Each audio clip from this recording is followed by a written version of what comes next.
നമസ്കാരം. കഴിഞ്ഞ വീഡിയോയിൽ നമ്മൾ ഷെയർ ചെയ്തത് ഓരോ വീടുകളും ഏത് ദിക്കിലോട്ടാണോ നോക്കിയിരിക്കുന്നത് ആ ദിക്കിൻ്റെ പ്രാധാന്യവും അതുപോലെ തന്നെ അവിടെ കൊടുക്കേണ്ട നിറങ്ങളും പ്രധാന ബാധനവുമായിട്ട് ബന്ധപ്പെട്ട ചില കാര്യങ്ങളുമാണ് നാം ഷെയർ ചെയ്തത്. കഴിഞ്ഞ വീഡിയോയിൽ ഞാൻ പറഞ്ഞിരുന്നത് കിഴക്ക് വശത്തോട്ടുള്ള വീടുകൾ അല്ലെങ്കിൽ കിഴക്കോട്ട് നോക്കിയിരിക്കുന്ന വാതിലുകൾ അതിന് എന്ത് നിറം കൊടുക്കണം, എന്ത് മെറ്റീരിയലാണ് ഉപയോഗിക്കേണ്ടതെന്നാണ്. അപ്പോൾ അത് നമ്മൾ ഷെയർ ചെയ്ത് കഴിഞ്ഞു.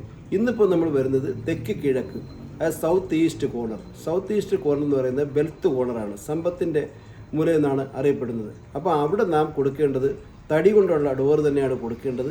ഒരു കാരണവശാലും അവിടെ റെഡ് നിറം കൊടുക്കാൻ പാടില്ല എന്നുള്ളതാണ്. അവിടെ കൊടുക്കേണ്ടത് ഗ്രീൻ, ബ്രൗൺ, അതുപോലെ തന്നെ നീല നിറവും അവിടെ കൊടുക്കുന്നത് ആ വീടിനെ വളരെയധികം സാമ്പത്തികമായി ഉയർച്ചയിലോട്ട് കൊണ്ടുപോകാൻ ഇടയാവുകയും അവിടെ വളരെയധികം പോസിറ്റീവ് എനർജി കടന്നു വരികയും ചെയ്യും.